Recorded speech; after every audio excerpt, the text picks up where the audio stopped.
Good evening and welcome to another WDSU News Hot Seat. I am Travers Mackel. We're continuing our New Orleans City Council district debates. Right now, 6 people have qualified to run. 4 of them are here with us tonight. We will go through them in alphabetical order. They are Michon Copeland, Vanessa Garinger Johnson, Cindy Wynn, the incumbent, and Oliver Thomas. We thank you all for being here. We got a lot to get to, so we are going to start with a brief opening statement with 4 of you all. We're going to go alphabetically. So Ms. Copeland, we start with you. You have 30 seconds to let people know why you feel you're the best choice for District E. Thank you for having me, Travis. My name is Michon Copeland, and I decided to run for this city council seat because I'm a lifelong member of District E, born and raised, never left. I'm the mother of 2, a 21-year-old and a 16-year-old. I'm a mental health professional, and I'm also an educator. I'm a lifelong advocate of my district and never left. I have a history of working with families and kids, but in essence, allow me to work with the community. I'm the best candidate because I never left this seat and I just love and have a passion for people. Thank you very much. Ms. Johnson, you're up next. 30 seconds for an opening statement. Thank you, Travis, for having us. My name is Vanessa Garinger Johnson. I'm a lifelong resident of the Lower Ninth Ward. I decided to run for this district because I have been fighting and advocating for this district for 15 years now, 16 years now. There's been no equity, no recovery. We have not been made whole. I've gotten lots of infrastructure. Most of the infrastructure done here in Lower 9 was done because of my advocacy. I have true love for the entire district, and we are not where we should be. And this is why I'm running. Thank you, Ms. Johnson. Cindy Wynn, the incumbent, you have 30 seconds to make an opening statement. Thank you so much, Travis, for having us. Again, my name is Cindy Wynn. I am the council member for District E, where family always comes first. So I've been serving the community for over 20 years. I've been very fortunate. 4 years ago, you voted me in to represent you. And that's what I've been doing for the past 4 years. I assembled a team, as well as many of you guys have joined us to tackle many of the issues that impact our quality of life. We are still working to fix a lot of the wrong. There's still much more work that needs to be done. I've been committed, been transparent, accountable, and honest to the work that I've been doing for the past 4 years. I ask for your support. And again, thank you so much for having me. Thank you very much, Mr. Thomas. You're going to wrap us up with opening statements. You have 30 seconds to make an opening statement. I'm Oliver Thomas, born and raised in the Lower Ninth Ward, McCarty, Lawless, Pythian, and Clark High School. I live in Lake Willow right now in New Orleans East. Just think about this district: 7,000 acres of a regional park, 9.5 miles of waterways and coastline, 50 distinct neighborhoods, 26 or 27 subdivisions, a collection of the strongest African-American middle class and high earners of any municipal district in the Gulf South. But now, #1 in crime, #1 in disparity, #1 in carjacking, #1 in violence against women, #1 in loss of property value. This district, with all of its assets, from Bayou Sauvage to the business park, to all of those wonderful residents, is too important to continue in that direction. We have to mitigate it with thought leadership, solutions, planning, zoning, and opportunity. I think District E is the future for the salvation of the city of New Orleans. Okay, look, I had to wrap you up. This question's for you. We're going to have a pointed question for everybody. Obviously, we know about your past, Mr. Thomas. 2007, the guilty plea that you accepted, you did federal prison time. What makes you qualified after that to be back on the city council in 30 seconds? Well, but for the grace of God, there go I. I think, Travis, as if you know, I was legislative year in the past. One of the leading legislators voted by Gambit and many of the organizations that rate our council members. Also, I think that thought leadership, my ability to use zoning, understanding of the budget. Travis, we have a strong mayor, strong council form of government. The ability that I showed in the past to work with my colleagues to get things done in Central City, to get things done in business community. I think at probably the greatest moment ever, we need folk with institutional knowledge and history of how to do the job, more important than ever. All right, Ms. Wynn, pointed question for you. You came under fire when you made some comments about people in the lower ninth ward or situation in the lower ninth ward. Some people took that and they felt like it was offensive. What makes you qualified after comments like that for another term in office for District E in 30 seconds? Yeah, so Travis, those words were taken out of context. Many people know that that is not my characteristic. Since I've been in office, I have been focusing on, and we all know that the lower nine in the east is like a food desert. And so we started our work around land use to make sure that we create opportunity for fresh fruit agriculture to happen in those areas, as well as pushing legislation to really bring in fresh food concept, like our legislation when we put restriction on the Family Dollar and Dollar Tree. We incorporated 25% of fresh fruits to be part of those activities. We've even brought in St. Clark Fresh Market, so as well as working with Sankofa to really bring in fresh quality food for all of our residents in our district. All right, I hate to wrap you up. Thank you very much, though. Next two questions for Ms. Johnson, Ms. Copeland. A lot of people would criticize you all for not having any elected experience office. Ms. Johnson, we'll start with you. What, in 30 seconds, how do you respond to that about this may not be a job for somebody who's a first-time political candidate? Well, here's the thing, Travis. For 16 years following Hurricane Katrina, I galvanized this community to fight for the infrastructure that we have here now, the Sanchez Center, the Oliver Bush Playground, the fire station, the walking trail that's along Claiborne Avenue. I also fought for funds, FEMA funds for the entire district. So I got things done that an average citizen, you know, it's amazing that I was able to get these things done, and I wasn't a politician. All right, same question, Ms. Copeland, in 30 seconds. Some people would criticize you saying this is not the job for a first-time politician. How do you respond to that? Well, I would say to that you can't use old keys to open new doors.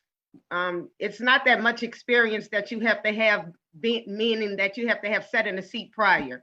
Working in the community, growing up in a family that I have grown up in. My mother's an educator. My dad is a former politician. So you watch, and that's how you learn through life skills. I have the ability to collaborate and work with others, network, and that's what sitting in the seat is about. Networking, collaborating relationships, being able to work together and go in the books and learn the ordinances and working together. You don't have to have sat on a seat prior. Everyone has a first time experience. Everyone who's sat already had their first time. All right, let me wrap you up. Let's Ms. Johnson, I'll do this question first. In 30 seconds, you can try to keep it to 30 seconds. I know it's hard. We all have a lot to talk about. In 30 seconds, Ms. Johnson, trash pickup's a nightmare across the city of New Orleans, especially in parts of District E. If elected, what is your plan to make sure that people's garbage gets picked up consistently in 30 seconds? First of all, the contract needs to be reviewed. It needs to be amended if it can be. If it can't be, then we need to look elsewhere for another trash collecting company to come in. I sounded the alarm around Easter that we had all of this garbage collecting in our neighborhoods and nothing was being done. So the contract needs to be reviewed and looked at and changed so it can work for our district. All right, Ms. Wynn, same question. You are on the council. If you're reelected, how do you get people's trash picked up? It seems like such a simple city service. How can you work to make that better in 30 seconds? Yeah, and so what we're already doing is that we are looking, so, you know, today I'm actually convening a meeting on the transfer station. So as we have to look at the contract to make sure that the contract really provide a company that is going to prevent this type of things from happening, from equipment functioning right to making sure that they are paying the people correctly so we can avoid trash delay. But one of the things that we also need to do is to look at how do we get trash out of our neighborhood faster. As you know, Travis, the transfer station has been implemented off a shelf. It's doing well. So we got to make sure that how do we keep this going to prevent this from happening in our community. All right, same question, Mr. Thomas. If you're elected to office, how will you work to get people's, such a simple city service, but it's hard in New Orleans right now to get people's trash picked up in 30 seconds? Well, Travis, you remember after Katrina, I called a special council meeting to address those issues, where we came together to look at emergency appropriations, even though in many cases we couldn't find the mayor. The city council, when you understand your charter of responsibility, is one of the strongest branches of government, where you can appropriate funds. We should have appropriated enough emergency funds, not just to have regular pickup, but 5-day, everyday pickup until the trash was removed. That's the kind of leadership we need. In an $800 million city budget, I don't know why they couldn't find a few $1,000,000. And this was a problem pre-Ida, not just during Ida. It was. I hate to wrap you up because we could all talk trash for a long time. Ms. Copeland, we're going to end this question with you. 30 seconds if elected. What's your plan to get people's trash picked up in District E? Well, we shouldn't have to work on wondering what we're going to do. They should have a plan in place already. So you need to go back, like Vanessa said, and look at the contract and review it and amend it if need be, and get all of other waste management companies together so we can have a plan in place. So when we know we're going to have hurricanes again, it's part of our city. So we have something in place ready to go and have supplemental waste management companies and ready to go with us. So good. Let me ask you this. This question is going to start with Ms. Wynn. 30 seconds. Crime is an issue in the city, really in District E. The 7th Police District out there seems to be understaffed. In 30 seconds, if you're reelected, what is your plan to get more police officers in District E, which includes the vast majority of New Orleans East, in 30 seconds? Yeah, so Travis, I've always been a support of making sure that we have more resources for the 5th and the 7th district, which represent District E. Continue to look at the way of re-recruitment. I spent a good amount of time meeting with the recruitment in reference to how do we make it more accessible to attract the best to represent our district. And then outside from addressing manpower, we also got to make sure that they have tools in the toolbox. So we're investing over $1 million to put crime cameras to provide that support system for our NOPD as well. All right, Mr. Thomas, same question. If elected, what is your plan to get more cops on the street in the 7th Police District out in New Orleans East? Hey, Travis, as you know, this isn't new. Interagency agreements, harbor police, levee police, sheriff's offices. Why not create the type of interagency agreements that can give us the manpower throughout the city, especially for those who are licensed to be police officers, been through academies. Travis, I was the guy that former Police Chief Harrison took to the PERF conference on 21st century policing, because they had to select a citizen that they thought understood the police department, understood the community, and how we could police better. So Chief Harrison took Oliver Thomas. I want to use the same type of experience to make this district safer. All right, Ms. Copeland, same question. If elected, how do you get more boots on the ground, more cops on the street in what seems to be an undermanned 7th Police District? Well, we have to look at the recruitment process. We have to have some type of incentives to want us to want to be a police officer. We have to look at the tools that we have in hand. And once again, we need to bring the different legs of the police departments together so it could be better for us as a community. And then we need to go into schools. When we were coming up, police officers used to go into schools and the kids wanted to be a police. They would look forward. And they also need to know that the salary is not just what you will get. There are different ways to make more money. And if they understood the salary and they understood the underlying, I'm talking about students, whether it's from a lower school or college, give them a want to be on the police department. All right, Ms. Johnson, I'm going to wrap this up with you. 30 seconds, same question. What's your plan for more cops in New Orleans East? Well, for one thing, we're underutilizing the police agencies that we have here in the city. The Levee Board Police, the Harbor Police, State Police, the Sheriff's Office. None of these agencies are being used as a means to put boots on the ground. So an MOU with these agencies would immediately put those much needed boots on the ground so we can stave some of the crime that's happening here in our city. All right, Mr. Thomas, in about 20 seconds, we're going to start this one with you and we're going to have everybody else answer this. Then we're going to get to closing statements. In 20 seconds, really quickly, number one issue in District E, if you're elected, that you take on at City Hall in about 20 seconds. If we can't be safe, we can't be anything. The people who've invested in their homes and their businesses have to know they can leave their homes, go to the gas station, and go to the store. The funding formula, I think, of the formula for manpower has to change. I would propose, Travis, that we use land mass times calls for service times crime times population. And I think if we did that, New Orleans East would have not only what it deserves, but enough police manpower to cover the district and Right. North Ninth Ward. Same question, Ms. Copeland. If you're elected in 20 seconds, really quickly here, number one thing you take on if you're elected for District E.